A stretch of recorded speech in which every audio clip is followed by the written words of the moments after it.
이튿날 예수께서 갈릴리아로 떠나가시려던 참에 필립보를 만나 나를 따라오너라 하고 부르셨다. 필립보는 벳사이다 출신으로 안드레아와 베드로와 한 고향 사람이다. 그가 나타나엘을 찾아가서 우리는 모세의 율법서와 예언자들의 글에 기록되어 있는 분을 만났소. 그분은 요셉의 아들 예수인데 나사렛 사람이요 하고 말하였다. 그러나 그는 나사렛에서 무슨 신통한 것이 나올 수 있겠소 하고 물었다. 그래서 필립보는 나타나엘에게 와서 보라고 권하였다. 예수께서는 나타나엘이 가까이 오는 것을 보시고 이 사람이야말로 정말 이스라엘 사람이다. 그에게는 거짓이 조금도 없다 하고 말씀하셨다. 나타나엘이 예수께 어떻게 저를 아십니까? 하고 물었다. 필립보가 너를 찾아가기 전에 내가 무화과나무 아래에 있는 것을 보았다. 예수께서 이렇게 대답하시자 나타나엘은 선생님은 하느님의 아들이시며 이스라엘의 왕이십니다 하고 말하였다. 예수께서는 내가 무화과나무 아래에 있는 것을 보았다고 해서 나를 믿느냐? 앞으로는 그보다 더 큰 일을 보게 될 것이다 하시고 정말 잘 들어두어라. 너희는 하늘이 열려있는 것과 하느님의 전사들이 하늘과 사람의 아들 사이를 오르내리는 것을 보게 될 것이다 하고 말씀하셨다. 지난 시간에 우리는 크리스찬들은 세 가지 면에서 반성을 해야겠다 하는 말씀을 드렸습니다. 많은 관심과 걱정을 모았던 탈레반에 납치됐던 사건을 계기로 해서 우리는 온 교인과 더불어 우리 자신이 세 가지는 반성을 해야겠다 하는 생각을 했습니다. 그 첫째는 솔직히 말하면 신앙 때문에 교만한 사람이 되어서는 안 되겠다 하는 얘기였습니다. 우리는 우리 자신도 모르는 동안에 내가 종교를 가졌기 때문에 종교를 가지지 못한 사람보다는 앞설 것이다. 나는 신앙을 가졌기 때문에 신앙을 못 가진 사람들보다는 무엇인가 높은 위치에 있을 수 있다 하는 생각을 다 가지고 있습니다. 그런데 그것은 완전히 잘못된 생각입니다.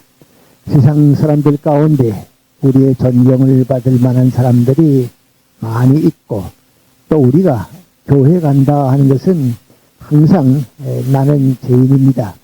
이렇게 해계와 중거듭남을 위해서 교회에 가는 것이지 내가 교회 다니기 때문에 남보다 잘났거나 더 훌륭하다고 하는 생각을 가지기 위해서 교회에 가는 것은 아닙니다.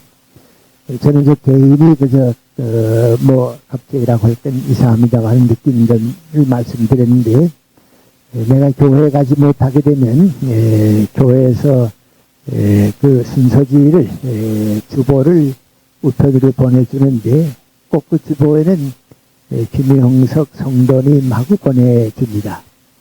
근데 우리끼리 생각해 보면 그 말은 내가 교회 다니기 때문에 성도가 되길 원하고 성도다, 다른 사람에 비하면 성도다, 그렇게 생각할지 모르겠는데 만약에 내 옆에 사람이 있다가 나보고 묻기를 내가 무슨 성도냐 말이요. 내가 무슨 성도냐. 그러면 우린 뭐냐 말이요. 우린 뭐냐. 성도는 그렇게 사는 거냐. 그렇게 묻는다고 하면 정말 부끄럽고 머리 둘 것이 없습니다. 그만큼 우리 자신들이 나도 모르게 신앙과 교만이 연결되어 있어서 그것은 우리가 버려야겠다.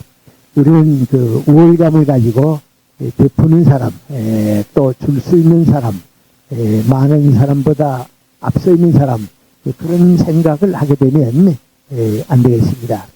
특별히 우리가 큰 교회를 만드는 대교회주의에 빠지면서 큰 자랑거리를 만드는 것이 교회의 큰 성공인 것 같이 생각하는 경우가 참 많습니다. 우리 여러 가지로 좀 반성을 했으면 좋겠습니다. 또 우리 한국에서는 큰 예배당을 짓는다고 하는데도 많은 관심을 가지는데 세상 사람들한테 오히려 배울 점은 많이 배워야 하겠습니다. 지금도 미국 샌프란시스코에 가게 되면 캐톨릭 본부가 되는 교회가 아주 낡은 옛날 작은 교회입니다. 그래서 그 캐톨릭에서 큰 성당을 하나 샌프란시스코를 대표하는 성당을 지어야겠다 해서 모금을 쭉 했습니다. 그리고 이 천주교는 구조가 우리하고 계신 그 개체 교회가 아니기 때문에 많은 도움을 받아서 준비를 했는데 그 성당을 지으려고 작수했습니다. 그랬더니 많은 교인들이 그 정책에 대해서 반대를 했습니다. 지금 월남 전쟁 때문에 수많은 우리 젊은이들이 피를 흘리고 목숨을 잃고 고통을 겪고 있는데 예배당 성당을 이렇게 크게 짓는 것이 지금 우리에게 할 일이냐고 말이죠. 뭔가 크게 우리 잘못 생각하고 있다고. 그래서 중단했습니다. 이 다음에 혹시 여러분이 뉴욕에 가시게 되면 그 콜롬비아 대학 옆에 성요한 교회라고 있습니다. 그것은 성공회 계통의 아주 큰 교회입니다. 그 교회를 오랫동안 지어왔는데 그 사람들은 큰 예배당 하나를 짓는데 뭐 몇백 년 걸리고 그러니까 그렇습니다. 그런데 예배당을 짓다가 맨 앞에 있는 그 종탑 2개를 완성하지를 못했습니다.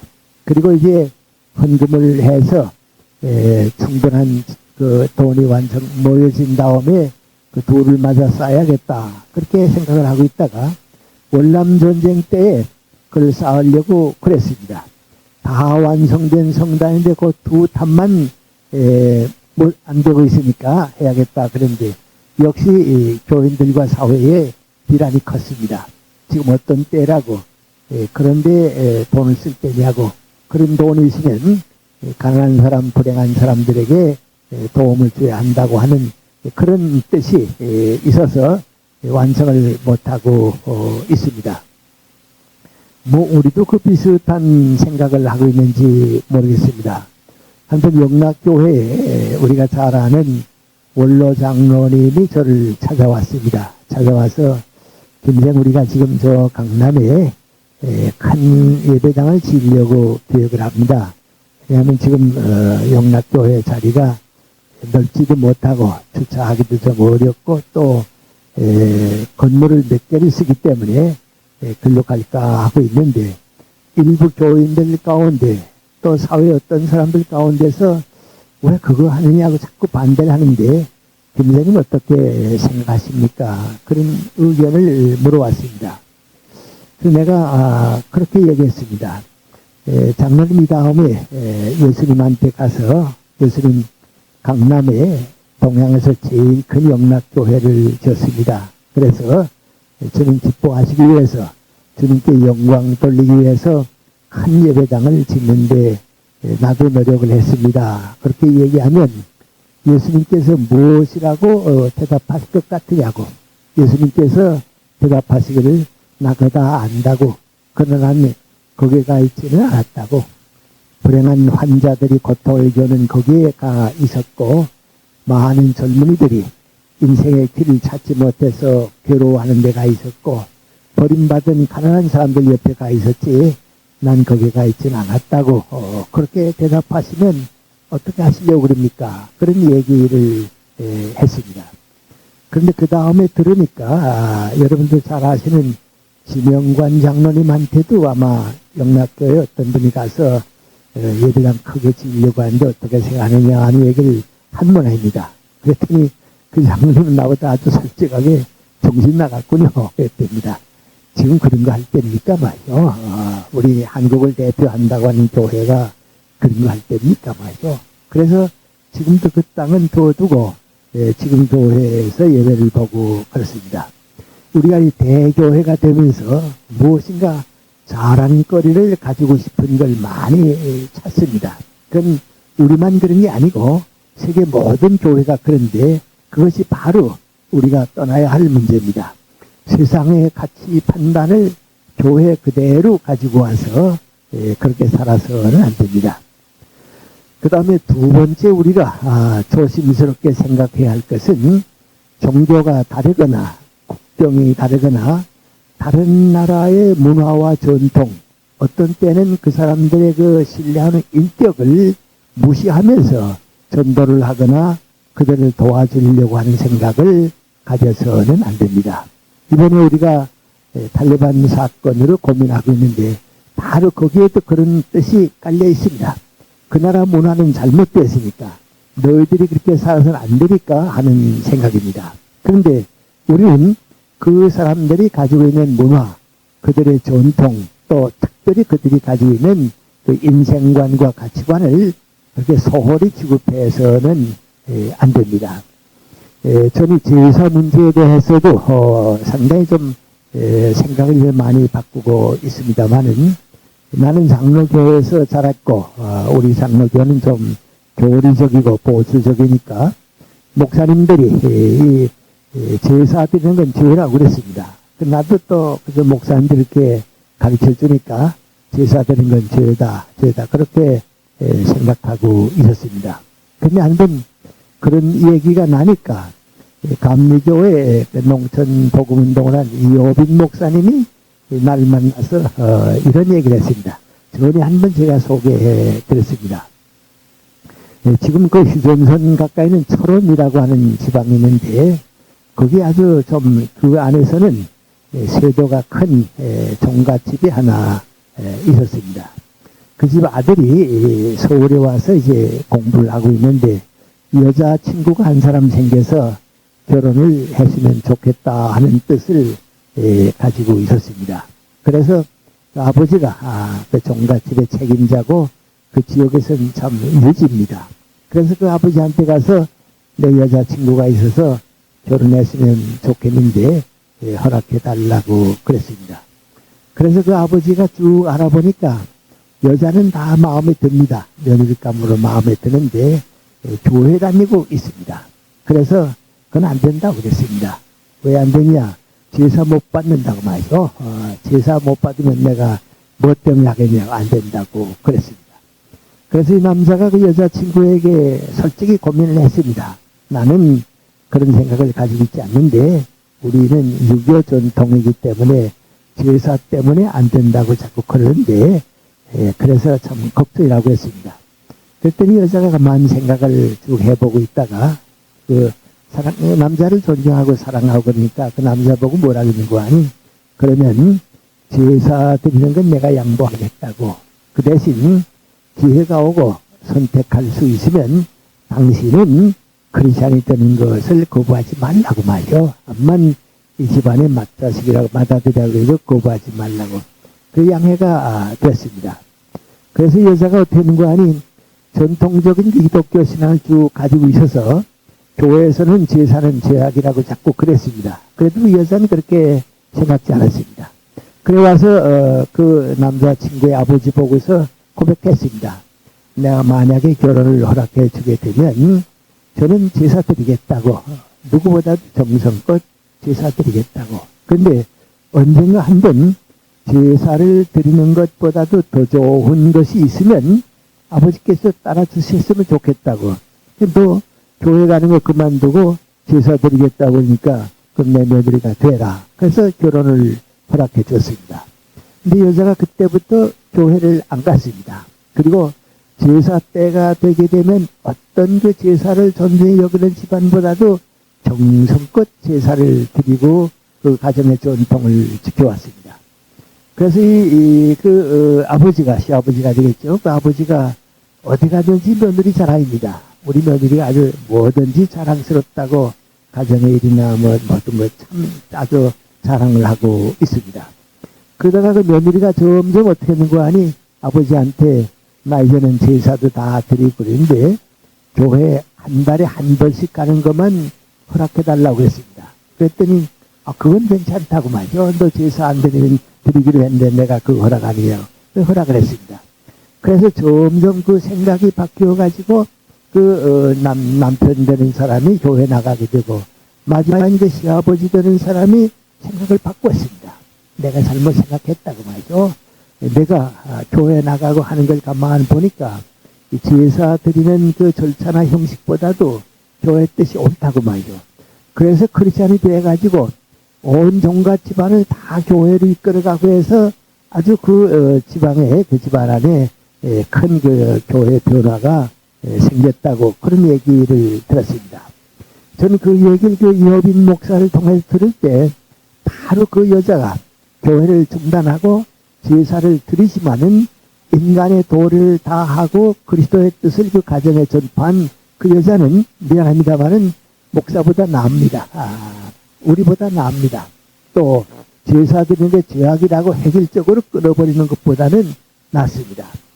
그래서 자꾸 우리들이 그 신앙이라고 하는 게 뭐냐 그게 모르면 교만한 사람을 겸손한 사람으로 만드는 것이 신앙입니다. 뭐 신앙이라고 하는 건 다른 게 아닙니다. 세상 안에 있든지 교회 안에 있든지 신앙인이 된다고 하는 것은 교만한 사람이 겸손한 사람이 되는 겁니다. 그것이 신앙입니다. 이 다음에 혹시 여러분이 이탈리아를 여행하시게 되면 로마에서 플로렌스라고 그러죠. 피렌체로 가는 기차를 타는 때가 있습니다.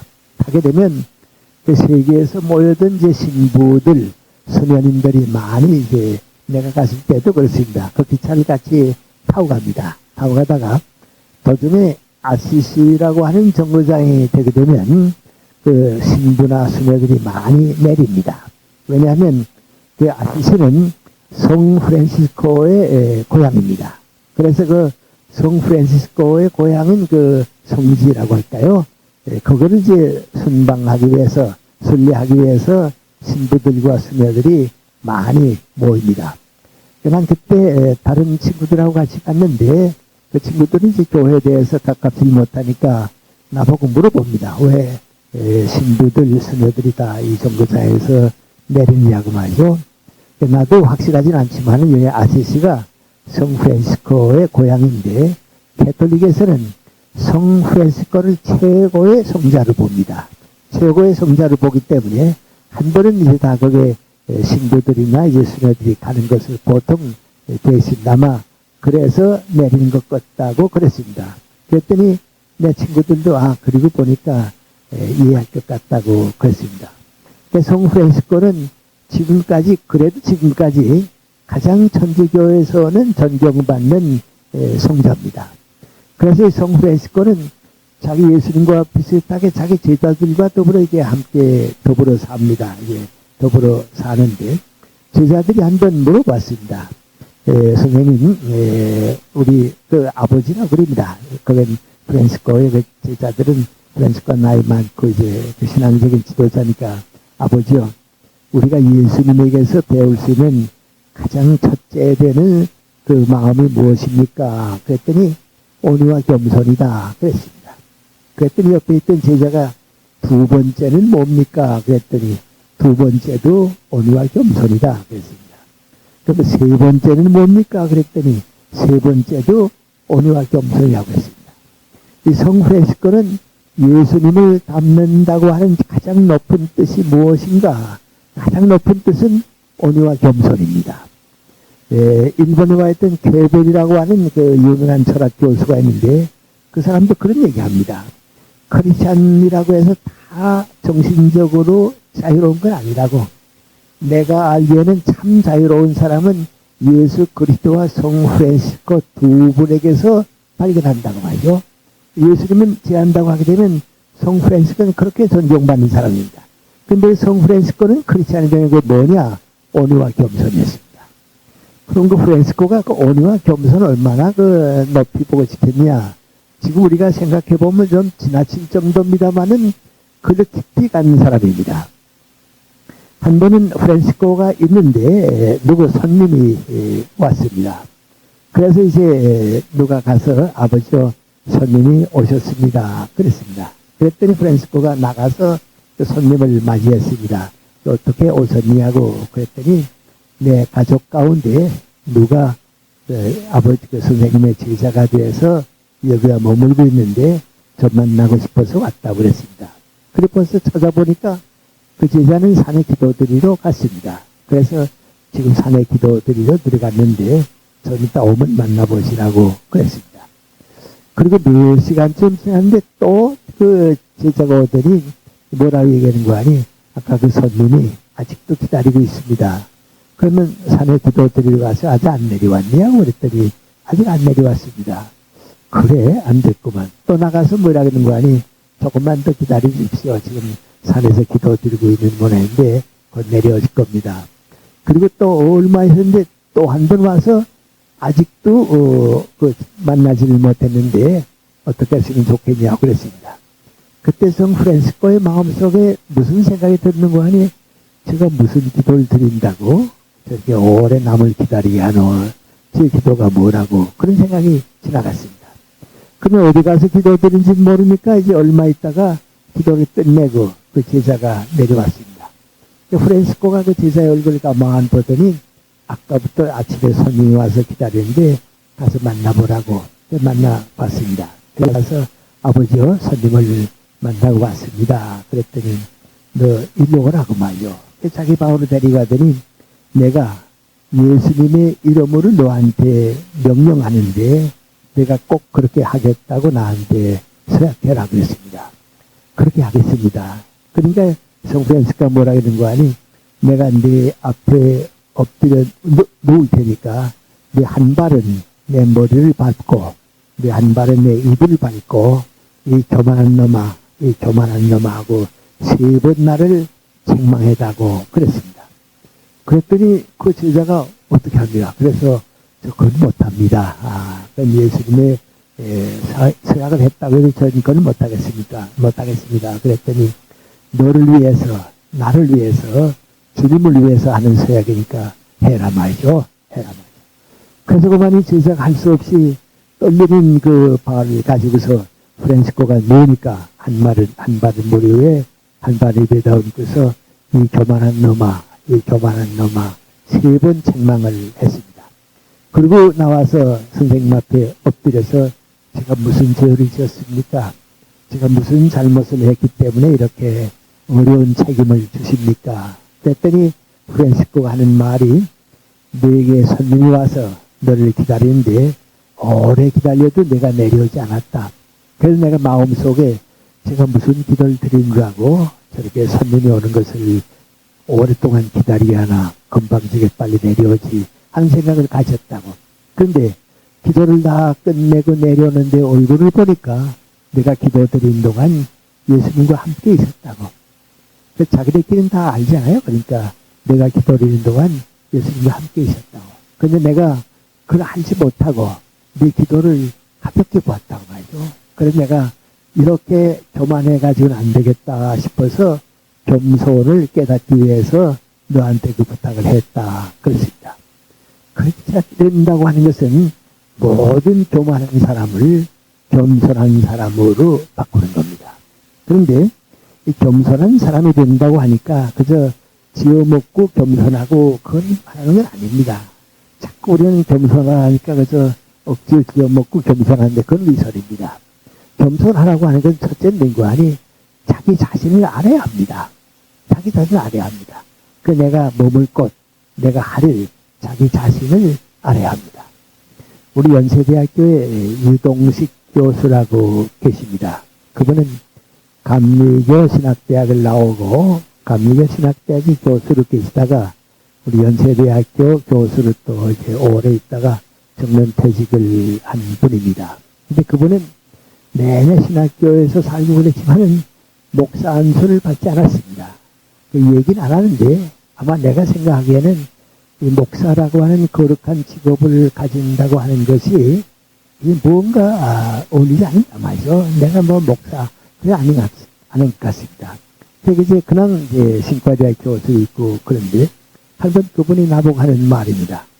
우리 이 신학자들, 목사들이 자기 분수를 좀 알아야 해. 그래요? 왜 그러냐? 그랬더니, 이번에 연세대학교 총장이 그만두게 되니까, 총장 운동하는 사람이 지금 4사람이 나왔는데, 전부 목사라고 말이요. 그럼 난 또 좀 보니까, 누구냐고 그랬더니, 연동교회 누구, 우리 연세대학교 누구, 전부 목사입니다. 그래서 나보고 하는 말이 뭔가 하니, 연세대학교가 내가 기독교 학교라고 해서 목사기 때문에 총장이 되겠다고 하는 생각을 어떻게 하는지 모르겠다고 말이죠. 아주 분개해서 그래요. 그러더니 그 가운데 한 사람을 만났어요. 캠퍼스 안에서 만났어요. 그러니까 이동식 교수가 그 만난 사람 보고 그래요. 여보, 당신이 자청 총장이 되면서? 그래. 무슨 얘기인데? 아니, 총장 운동 한다면서? 그러니까, 아니야? 그래. 다 돌아가면 알았는데? 그랬습니다. 난 그때 그분하고 공감이 생겼습니다. 언젠가 연세대학교가 좋은 대학이 되기 위해서는 목사 아닌 사람이 총장이 되는 때가 와야겠다 하는 생각을 했습니다. 왜요? 분수를 알아야 합니다. 연세대학교를 교회대학으로 묶어놓지 않고 민족대학으로 나가기 위해서 우리가 무엇을 해야 할 것인가 하는 생각은 우리가 해야 합니다. 그 목사 안에 훌륭한 분들이 있습니다. 그러니까 기독교 대학이기 때문에 내가 목사가 돼야겠다 하는 생각은 옳지 않습니다. 저는 요새 좀 그저 안 그랬으면 좋겠다 하는 일이 탈레반 사건과 더불어 한 가지 생기고 있습니다. 동국대학과 조계정 본부와 신정아 교수인가요? 그 안에 이루어지고 있는 청와대 관계를 가만 보면서 말이죠. 저건 아주 수준이 얍니다.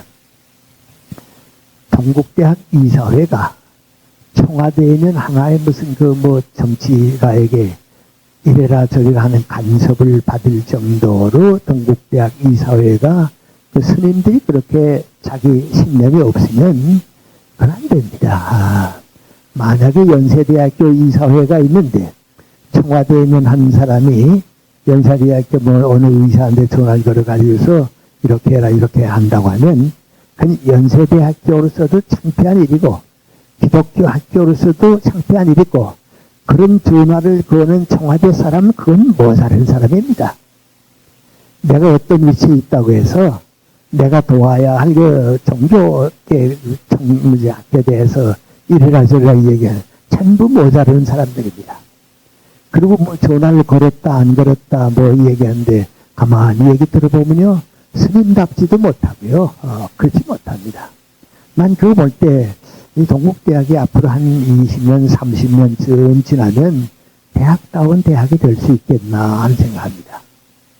동국대학이 불교대학이기 때문에 다른 대학보다도 먼저 대학다운 대학이 돼야 합니다. 그런데 지금 저렇게 되게 되면 대학다운 대학이 될 수는 없을지 모릅니다. 얼마 전에 누가 나보고 그래요.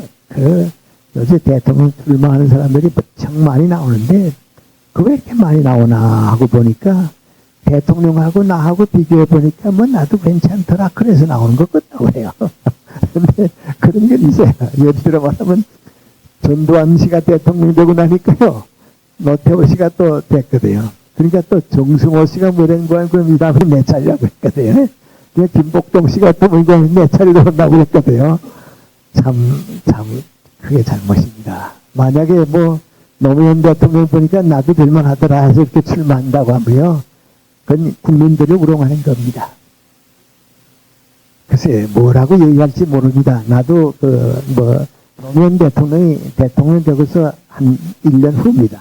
1년 후에 영훈 선생이 어떻게 그분이 이제 민주당 대표니까 연락을 해서 원로들을 청와대에 모신다 하는데 나도 이제 그 명단에 넣었더니 아마 또라고 그랬는가 봐요. 근데 다 아십니다만은 청와대에서 오라고 그래서 거기에 가는 사람들은 다 청와대 박수꾼입니다. 거기 가서 잘하신다고 그리고 말이죠. 그거 하러 갑니다. 또 그렇지 않은 사람은 초청하지 않습니다. 그냥 다 그래서 갑니다. 나도 짐작은 합니다. 오늘 모이는 사람들이 이제 다 그래서 갈 거다. 그런데 그 얘기를 좀 돌아가면서 하는데 한두 분이 다 얘기가 나서니까 코드 인사를 안 했으면 좋겠다고 이제 그 얘기는 했어요. 코드 인사를 안 했으면 좋겠다고 했는데 그러다 어떻게 내 차례가 됐는데, 저쪽에 옆에 앉았던 김태길 선생이 먼저 얘기하고 내 차례가 됐어요. 김태길 선생의 민구안이 개혁은 계속해서 추진해야 한다고 그랬습니다. 근데 그건 옳은 얘기입니다. 근데 나는 이제 그게 좀 걱정스럽습니다. 근데 내 친구 교수가 개혁은 계속해서 추진해야 한다고 그랬는데 또 아니라고 그럴 수는 없고, 그래서 제가 이 얘기를 꺼내면서 뭐라고 꺼내는 거 아니? 그렇다고 개혁은 계속해야 하는데, 개혁에는 두 가지가 있는데, 개혁에 도덕성이 있고 개혁에 이념성이 있다고. 그런데 지금 국민이 원하는 건 개혁의 도덕성이라고. 정직하고 성실하고 모든 사람에게 인간적으로 흠없는 그런 거 윤리성이라고. 그런데 그걸 만약에 없이 하고 이념적인 개혁을 한다고 하게 되면 우리 정치 노선과 우리와 같지 않은 사람은 안 된다 하게 되면 그건 개혁이 국민들의 반항에 부딪힌다고. 그리고 우리 지금 참여정부인데 참여정부를 이끌어가는 사람이 우리하고 생각이 같고 마음이 같은 사람은 오라. 우리하고 생각이 다르고 반대하는 사람은 못 온다. 그건 참여정부가 아니라고 말이죠. 그렇게 되면 국민들한테 버림받는다고. 거짓말이 된다고 말이죠. 하여튼 그 얘기를 했습니다. 그리고 제일 중요한 문제는 저는 좀 이렇게 아니까 말이죠. 그 흐름을 알고 거기에 있는 386 세대 사람들 알고 그러니까 제가 뭐라고 얘기했는 거 아니? 경제는 국민 소득이 3만 불 될 때까지는 성장을 먼저 하고 분배를 후회해야 한다고. 지금 우리 국민 소득이 2만 불 때인데 이제 분배를 먼저 하게 되면 다 가난해진다고. 그러니까 암만 분배가 중요하다고 해도 복지정책이 중요하다고 해도 국민 소득 3만 불까지는 올라가야 한다고 말이죠. 그리고 마지막에 나도 모르게 그건 내가 하려고 생각 안 했는데 어떻게 무슨 얘기가 나오는 거 아니? 정부는 그 대통령이죠. 대통령은 정직해야 한다고. 정직해야 한다고. 이 사람이 정직하지 못하게 되면 그때 우리가 따라갈 수가 없다고. 정직해야 한다고 했습니다. 그건 내가 생각했던 얘기는 아니고 했더니 그런 얘기를 했습니다. 그러니까 거기에 갔던 사람 가운데 대통령 옆에서 대통령에 대해서 이렇게 좀 그렇게 안 된다 하는 얘기 한 사람은 나밖에 없으니까 다들 박수 쳐요. 왜냐하면 그 소리 하고 싶긴 했는데 차마 안 했는데 김 교수님 잘 얘기했다 했으니까 박수인지 뭐죠. 그래서 이제 왔습니다. 그 다음에 이제 몇 해가 쭉 지났는데요. 요새 와서 내가 가만히 생각하면 그때 내가 대통령과 정부는 정직해야 한다는 얘기를 나도 모르게 했는데 그때 그 얘기는 내가 참 잘했다 생각합니다. 왜요? 김대중 대통령은 인간적으로 정직하다고 저는 생각지 않습니다. 항상 표리가 부동하기 때문에 정직하지 않습니다. 아주 그분하고 가장 오래 지난 사람들 나하고 얘기할 때 나도 상상 못했던 얘기할 정도로 정직한 사람이 아니라고 그랬습니다. 근데 그 사람 인간적으로 정직하지 못합니다. 근데 노무현 대통령은 솔직한 사람입니다. 근데 지금 생각해보면 그 사람의 정책의 일관성이라고 하는 하나도 없습니다. 그러니까 정책적으로 정직하지 못하니까 온 국민이 받아들이지 못합니다. 그래서 난 비로소 나는 그때 그래서 아무것도 생각 안 하고 얘기를 했는데 노무현 대통령의 단점이라고 할까요? 잘못된 점이 뭐냐? 그분은 정책적으로 정직하지 못했습니다. 근데 정책적으로 제일 정직하지 못한 정치가들이 있습니다. 공산주의자들입니다. 공산주의자들에게는 정직이라고 하는 건 하나도 없습니다. 그래서 두 번째 우리가 크리스찬이 된다고 하는 건 무엇인가? 우리 신앙을 가진 바 크리스찬이 된다고 하는 건 뭡니까? 모든 사람이 정직하고 진실을 사랑하고 지킬 수 있도록 노력하는 것이 신앙인입니다. 지금 우리 하고 있는 것 가운데 제일 큰 불행은 민구안이 거짓이 가득한 사회입니다. 지금 뭐 정치나 어디나 거짓이 가득한 사회입니다. 여러분 지금 정직하다고 하는 건 하나도 없습니다. 국민이 누구 얘기도 지금 믿어주고 있지를 않습니다. 그래서 이런 시대에 크리스찬이 있다는 건 민구안이 모든 사람을 정직하고 진실을 사랑하고 지키게 만드는 것이 우리 신앙인의 책임입니다. 그래서 진실을 따라가고 진실을 찾고 그 진실을 지키는 것이 크리스찬입니다. 근데 우리가 그것을 못하고 있습니다. 마키아벨리 때부터 시작해서 니체까지 가는 사상이 꼭 공산주의자들하고 통하는 것입니다. 그 마키아벨리의 생각은 민구하니 정치 권력은 모든 도덕과 윤리보다 먼저라고 했습니다. 정치 권력 앞에는 선악이 없다고 그랬습니다. 니체는 권력 의지가 모든 걸 지배한다고 그랬습니다. 그걸 그대로 지킨 사람이 농구하니 공산주의입니다. 저는 좀 이런 얘기를 이렇게 얘기하면 다들 좀 이상하게 생각하는 것 같아서 얘기 안 하는데요. 여러분, 예수님이 그 40일 동안 이제 고민하고 금식하고 먼 장래를 위해서 노력하고 애쓰게 하시다가 이제 전도 생활을 시작할 때 3가지 시험을 봤죠. 첫째는 민구하니 경제가 제일이다 하는 시험입니다. 둘째는 뭐죠? 권력을 가져라 그겁니다. 셋째가 뭐죠? 수단 방법을 가리지 말아라 그겁니다. 성전 꼭대기에서 내려뛰지만은 하나님께서 내 발을 보호해 줌으로써 괜찮을 거다. 그러면 고생하지 않고 많은 사람들이 다 모여들어서 따라올 테니까 수단 방법을 가리지 마라 그겁니다. 그래서 경제가 제일이다. 권력을 잡아라. 수단 방법 가리지 말아라. 그건데 이 3가지를 예수님이 다 그걸 버렸는데 그 3가지를 그대로 지킨 사람들이 공산주의자들입니다. 공산주의는 경제 정책이 최고입니다. 그 경제 때문에 계급 투쟁이 나오고 무자비한 투쟁, 그 최고입니다. 그러니까 첫째 번 악마의 시험에 제일 먼저 빠진 사람들이 공산주의입니다. 그 다음에 2번째 높은 산에 올라가서 권세 앞에 무릎을 꿇으라 하는데 공산주의자들이 2번째 가진 것이 명구하니 정권장악입니다. 여러분, 지금 우리는 이따가는 그런 생각을 해봅니다. 뭐 민노당도 괜찮고 전교서도 괜찮고 뭐 학생운동도 괜찮고 다 386세도 괜찮은데 그것도 우리하고 같이 경쟁하면 될 텐데 이제는 세상에 다 버렸는데 그 사람들만 왜 그걸 따라가나 하는데요. 아직도 그 사람들에게 있는 건 민구하니 그걸 통해서 정권을 잡으면 되고 정권을 못 잡으면 아무것도 안 됩니다. 그러니까 공산주의의 제일 단계는 민구하니 정권 장악입니다. 그 다음엔 뭡니까? 우리의 목적을 위해서는 어떤 수단 방법을 써도 괜찮다고 하는 겁니다. 그래서 가만 생각해 보면 예수님께서 시험을 받은 3가지의 악마의 유혹에 거쳐 그대로 빠진 사람들이 정치에서는 공산주의입니다. 그래서 우리가 저 같은 사람은 공산주의적인 사고방식을 반대하는 것입니다. 그래서 용서하시기 바랍니다만은 저는 그런 계통 사람들의 무슨 이렇게 소설을 읽지 않습니다.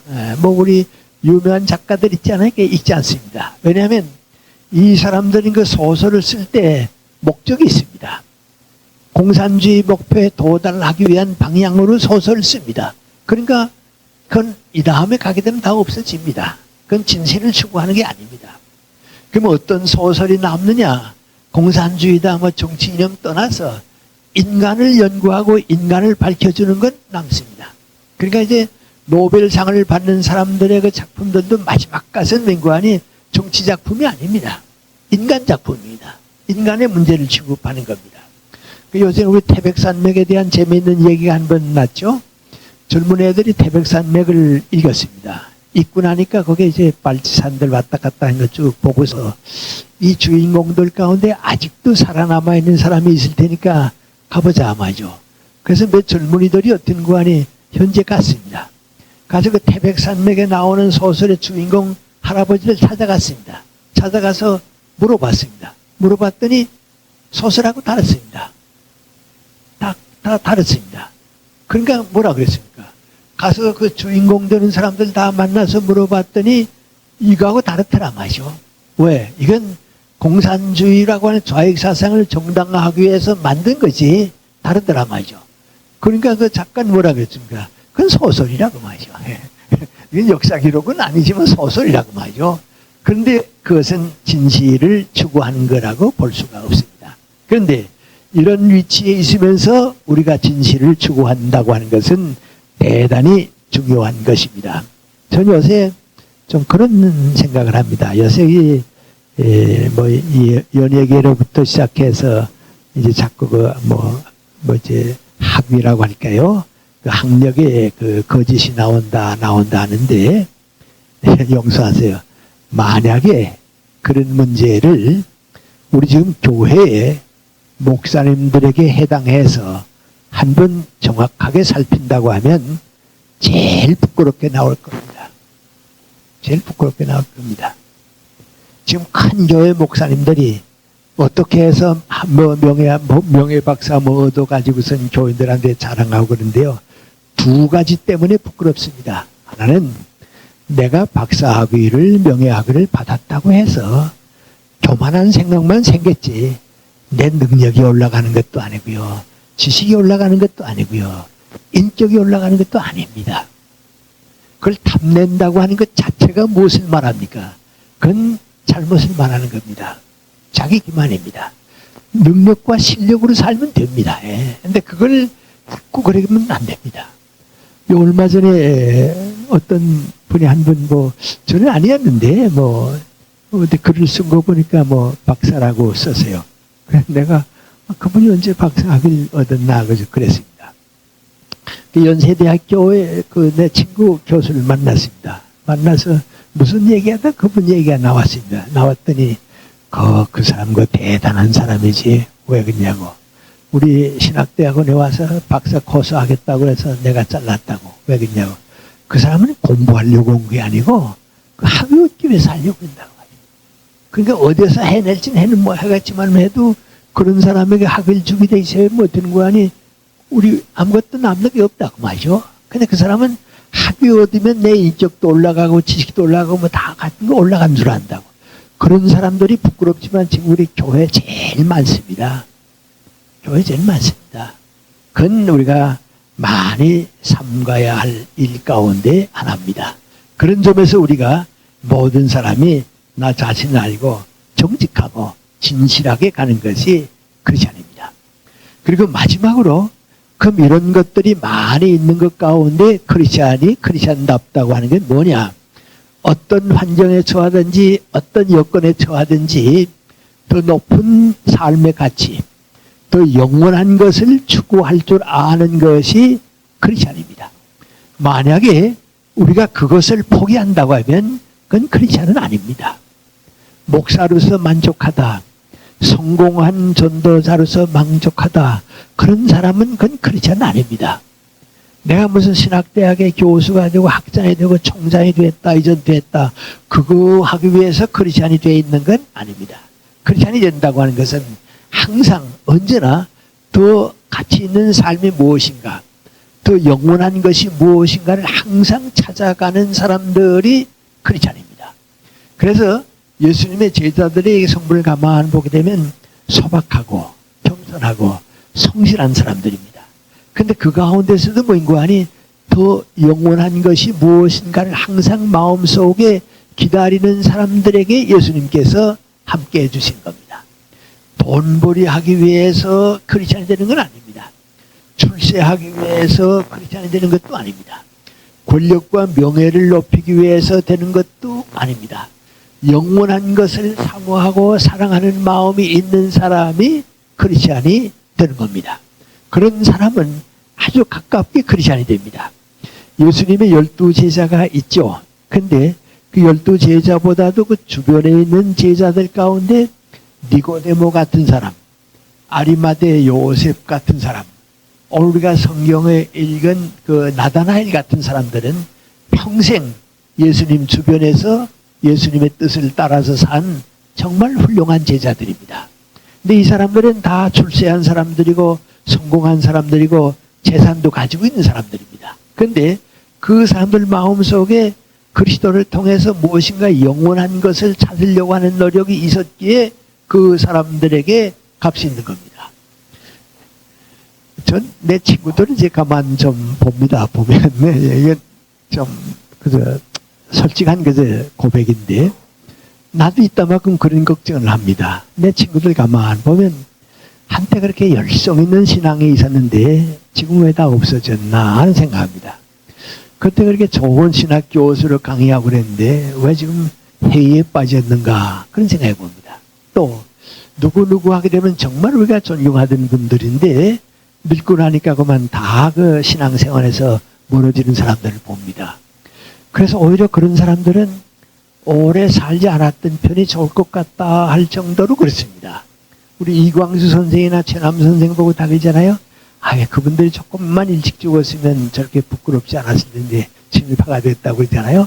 우리 신앙도 그렇습니다. 그런데 어떤 사람이 그렇게 되는가 하는 생각을 해보는데요. 영원한 것을 계속해서 추구하는 사람은 신앙에서 벗어날 수가 없습니다. 내 인생에서 정말 더 높은 것, 더 영원한 것, 참다운 게 뭐냐 하는 것을 계속해서 추구하는 사람은 탈선한 길이 없습니다. 이제 그걸 추구 안 하고 명예를 추구했던 사람, 무슨 뭐 영광을 누리려고 했던 사람, 대교회로 성공하려고 했던 사람들이 자꾸 탈선합니다. 미국에서 한 번 큰 사건이 났죠. 그 아주 대단히 한 번 큰 사건이죠. 미국에서 부흥전도사로 대단히 훌륭한 분이 있었습니다. 그래서 미국의 텔레비전에서는 그 목사의 설교를 다 듣고 그랬습니다. 그런데 이 목사의 그 비서로 있던 여자가 고백을 했습니다. 뭐라고 고백했습니까? 우리 목사님이 나한테 술을 먹여가지고서 나로 하여금 정신 잃게 하고서 이제 성폭행을 했다고 그랬습니다. 그렇게 되니까 그 미국이 어떻게 됩니까? 어떻게 됩니까? 그래서 어떻게 되는 거 아니?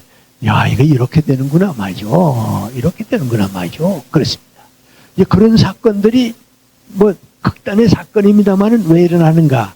크리스천은 언제나 그리스도 안에서 영원한 것을 추구하는 사람이 되어야 합니다. 그 사람은 그 영원한 것을 그리스도에게 추구하기 때문에 탈선할 수가 없습니다. 오늘 나다나엘의 얘기를 제가 말씀을 우리 성경에서 읽었는데 그 말씀을 여러분이 잘 아십니다. 예수님의 고향은 갈릴리입니다. 그래서 이제 빌립도 갈릴리 사람입니다. 그 예수님께서 빌립 보고서 너 나와 더불어 있어서 내 제자가 되라고 그래서 이제 빌립을 받아들이고 이제 고향으로 갑니다. 아마 그 고향으로 가는데 유대 지방을 거쳐서 이제 가느라고 갔겠죠. 근데 빌립이 예수님과 더불어 이제 그 고향으로 가려고 가다 보니까 여기서 저 앞에 가게 되면 내 친구 나다나엘이 있는데 내가 가서 예수님한테 소개하고 예수님 만나보라고 내가 참 전도를 해야겠다 하는 생각이 들었습니다. 그래서 이제 예수님과 몇 사람이 같이 가다가 빌립이 앞장서서 먼저 가서 나다나엘을 찾아갔습니다. 근데 나다나엘은 그때 뭐 하고 있었느냐? 이스라엘의 경건한 사람은 하루에 몇 차례씩 아무도 보지 않는 곳에 가서 기도를 드리곤 했습니다. 그게 그 사람들의 이제 그 관례입니다. 근데 이제 바리새파 사람들 뭐 이제 이런 사람들은 보는데 나와서 기도드립니다. 길거리에 나와서 기도드리고 큰 목소리 기도드리고 근데 정말 기도드리는 사람은 그렇게 기도드립니다. 그날 아침이겠죠. 오전에 나다나엘이 자기가 약속한 시간이 돼서 자기 집은 재산이 있고 잘 사니까 과수원 모아가 남을 저 구석에 아무도 없는 데 가서 하느님 앞에 간절히 기도드렸습니다. 기도의 제목은 둘입니다. 자기의 영원한 것을 위해서 민족 국가가 이렇게 무너지고 있는데 하느님 버리시면 어떡하시겠습니까? 약속하신 메시아가 오셔야 할 거 아닙니까? 그래서 메시아가 그리스도가 나에게도 오고 우리 민족에게도 오고 우리 종교계에도 이게 다 부패하고 있는데 오셔야겠다고 정말 눈물로 간절한 기도를 드렸습니다. 그 기도를 다 끝내고 집으로 오려고 무화과 나무 밑에서 과수원 안을 걸어가지고서 오는데 대문 밖에서 빌립이 찾았습니다. 그 놀래서 웬일이냐고 말이죠. 그래서 둘이 만났습니다. 그 빌립이 하는 말이 저게 나사렛 예수라고 하는 분이 오는데 내가 그분은 우리가 기다리는 메시아라고 생각하고 있는데 가서 만나보면 어떠냐고 그랬습니다. 그랬더니 예수라고 하는 사람은 나도 얘기 들었는데 갈릴리 사람 아니냐고 말이죠. 어디 갈릴리에서 메시아가 없겠냐고. 성경은 유대지방 베들레헴에서 난다고 했는데 그 어떻게 그렇게 되겠냐고 말이요. 그랬더니 나도 그런 생각 해봤다고. 그러나 내 얘기보다도 와서 만나보라고 그랬습니다. 그러니까 나다나엘이 반신반의했습니다. 사랑하는 친구가 메시아라고 그러니까 내가 믿을 수 있나. 갈릴리에서는 날 수가 없는데 그런 생각을 가지고 이렇게 마중 갑니다. 예수님이 제자들하고 이렇게 쭉 같이 가다가 나다나엘이 가까이까지 오니까 발걸음을 멈췄습니다. 그러더니 옆에 사람 보고 뭐라고 했는 거 아니? 저게 정직한 이스라엘 사람이 온다고 했습니다. 거짓이 없는 정직한 이스라엘 사람이 온다고 했습니다. 진심으로 사는 이스라엘 사람이 온다고 했습니다. 거기에는 많은 뜻이 있습니다. 메시아를 기다리는 성실성도 그렇습니다. 그러면 나다나엘이 깜짝 놀랐습니다. 처음 보는 거예요. 그러니까 나다나엘이 뭐라 그랬습니까? 어떻게 저를 아십니까? 마셔? 지금 처음 내가 배우는데 어떻게 저를 아십니까? 예수님 뭐라 그랬습니까? 빌립이 당신을 찾아가기 전에 무화과 나무 밑에 있는데 내가 너를 봤다고 그랬습니다. 그럼 나다나엘이 어떡합니까? 예? 아무도 없이 하느님 앞에 기도드렸는데 그건 자기만이 아는 비밀인데 예수님이 뭐라고 했습니까? 빌립이 널 찾아가기 전에 무화과 나무 밑에 있는 때 내가 널 봤다고 했습니다. 그러니까 나다나엘이 아무 말도 못하고 하나님의 아들이시고 우리의 구세주라고 신앙 고백을 했습니다. 그럼 그 나다나엘은 어떤 사람인가? 영혼을 사모한 사람입니다. 진실과 영혼을 사모한 사람입니다. 그런 사람들은 예수님께서 불러주시고요.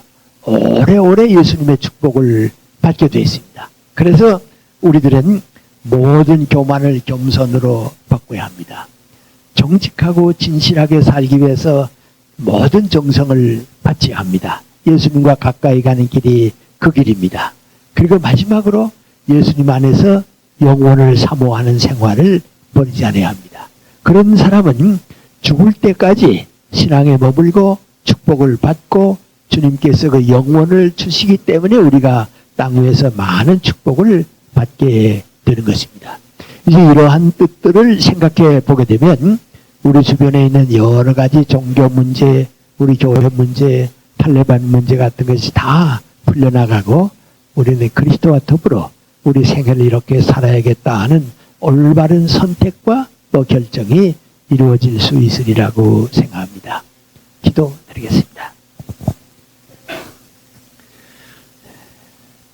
둔하고 마음의 눈을 뜰 줄 모르는 저희들에게 항상 새로운 진리와 영원한 말씀을 들려주심을 감사드립니다.